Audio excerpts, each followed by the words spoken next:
Welcome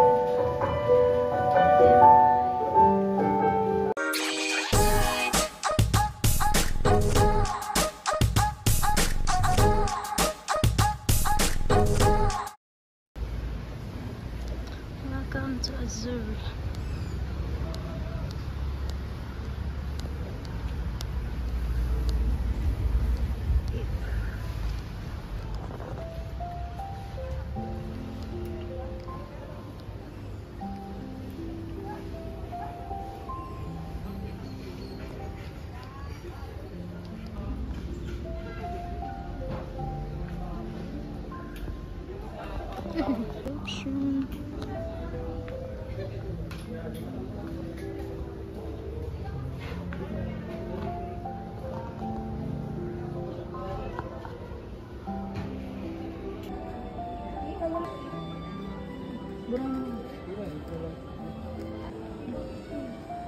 Lalo naman?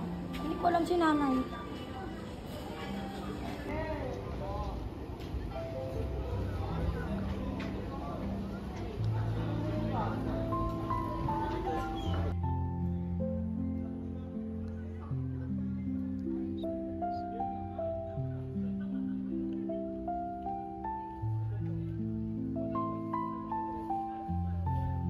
Sige. Binibilisan mo ba si Ate Romito? Oo, inaano lang.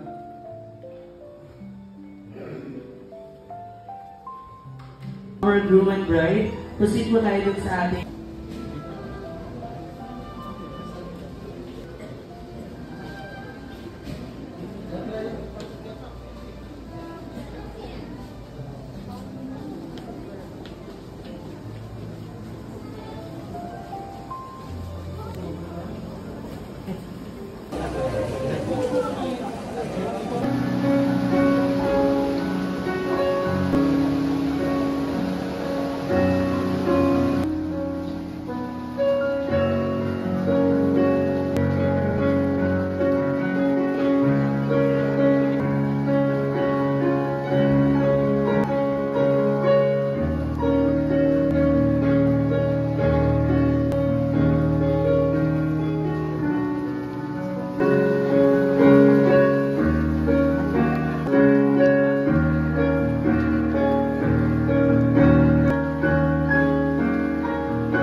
palakpakan po natin sila.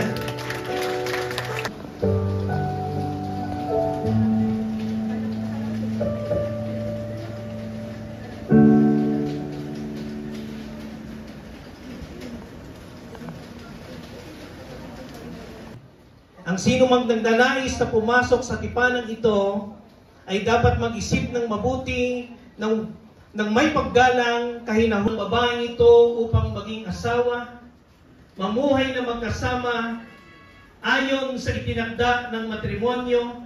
Siya ba'y iyong iibigin natin at sa sakit at karamdaman at tanging sa kanya lamang pipisan habang kayong dalawa ay nabubuhay?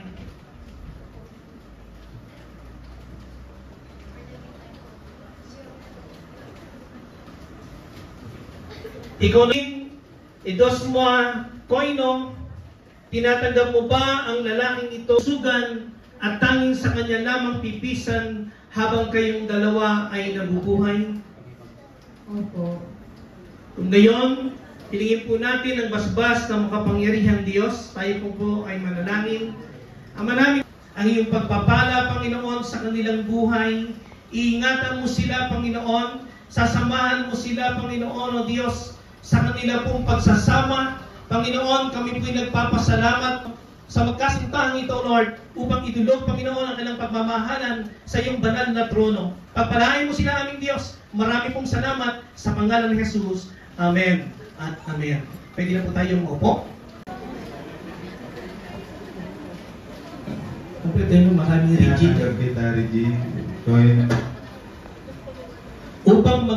Upang makasama ka at mahawakan ka mula sa araw na ito at magpakailanman. Sa hirap at sa ginhawa, sa kahirapan at kasaganahan, sa sakit at sa kalusugan, upang mahalin ka at ingatan ka, hanggang sa tayo'y paghiwalayin ng kamatayan. Alinsunod sa banal, sa hirap at sa ginhawa, sa kahirapan at kasaganahan, sa sakit at sa kalusugan, upang mahalin ka at ingatan ka, alagaan ka, hanggang sa tayo'y paghiwalayan. hanggang sa tayo'y paghiwalayin. Alinsunod sa banal na kautusan ng Diyos, Alinsunod sa banal ng Diyos. ito ang aking taus-pusong pangako sa iyo. Ito ang aking taus-pusong pangako sa iyo. Mamahalan. Ito ay gawa sa ginto, sumisimbolo ng kadalisayan na dapat maghari sa inyong pagsasama. Bilang tanda ng aking dalisay na pag-ibig sa iyo. Napapakasal ko sa iyo sa pangalan ng Ama, ng Anak at ng Espiritu Santo. Ayan. Pakisuot po. Yan ang lalaki. John Mark Villanueva. Ibinibigay ko sa iyo ang singsing na ito Ibinibigay ko sa iyo ang singsing bilang tanda ng aking dalisay na pag-ibig sa iyo. bilang tanda ng aking dalisay na pag-ibig. Napapakasal ako sa iyo Upang papakasal ko sa iyo. sa pangalan ng Ama, Sa pangalan ng Ama, ng Anak at ng Espiritu Santo. Ayan. Salamat.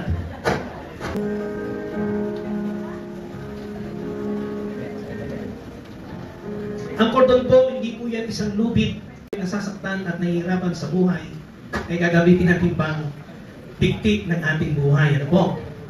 Kundi, ang kordon po ay sagisag ng isang relasyon walang patid tulad ng isang matibay na kordon na hindi napapatid. Ito Lahat ng susuunin ng pagsubok, problema, hindi pagkakaintindihan, at kung ano-ano pa na darating sa inyong buhay, kaya ninyo yan pagkasama niyo ang Diyos. Yun lang, congratulations and blessings sa inyo.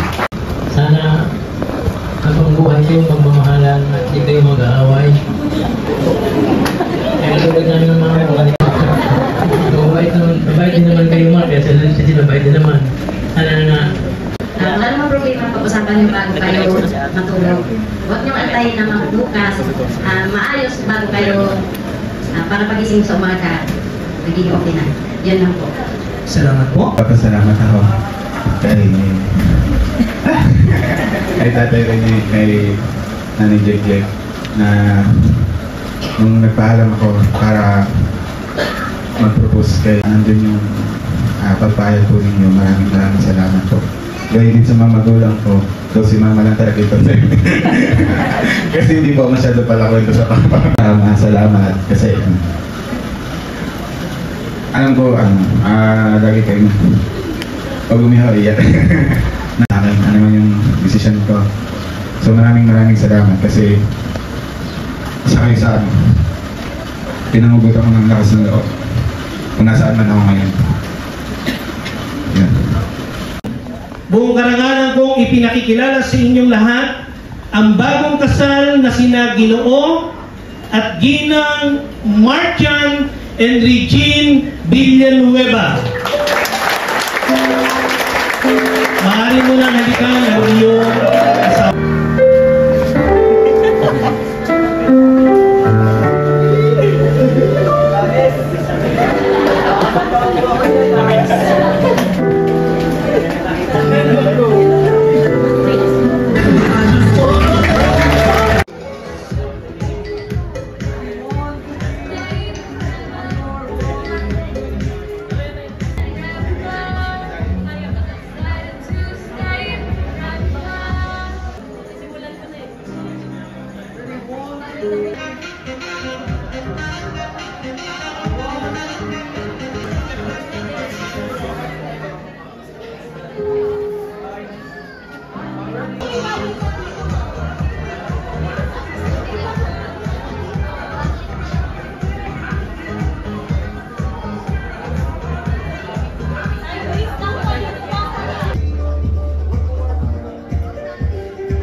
Okay, thank you.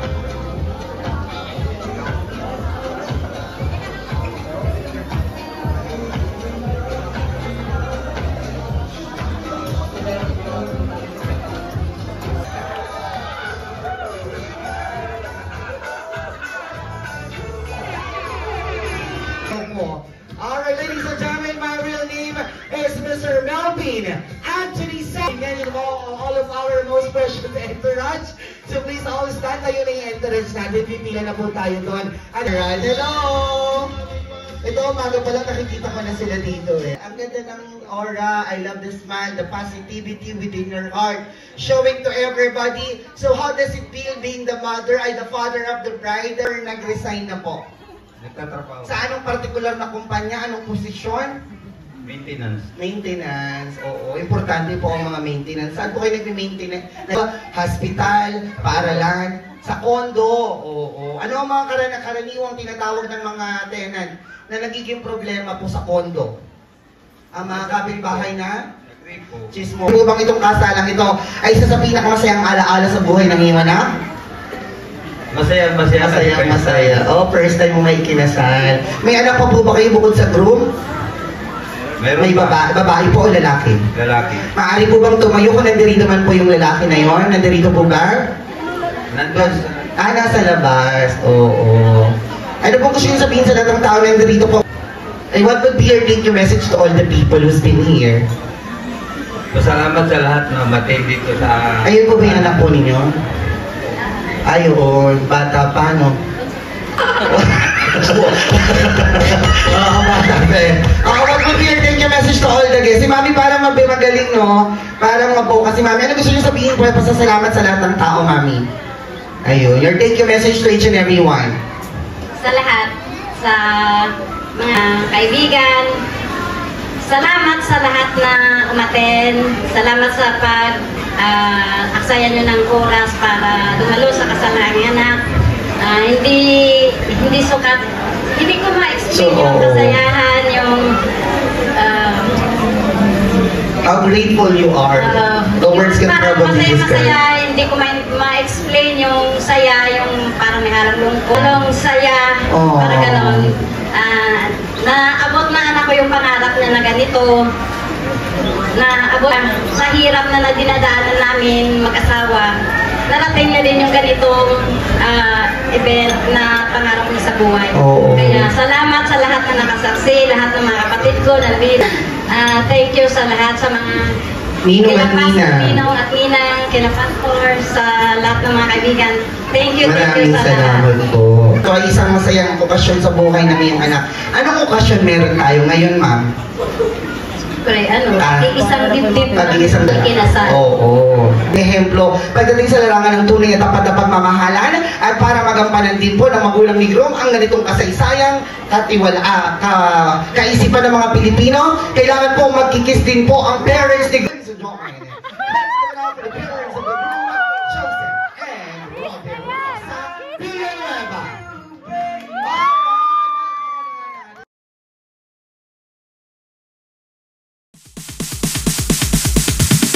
Sorry, it's DJ.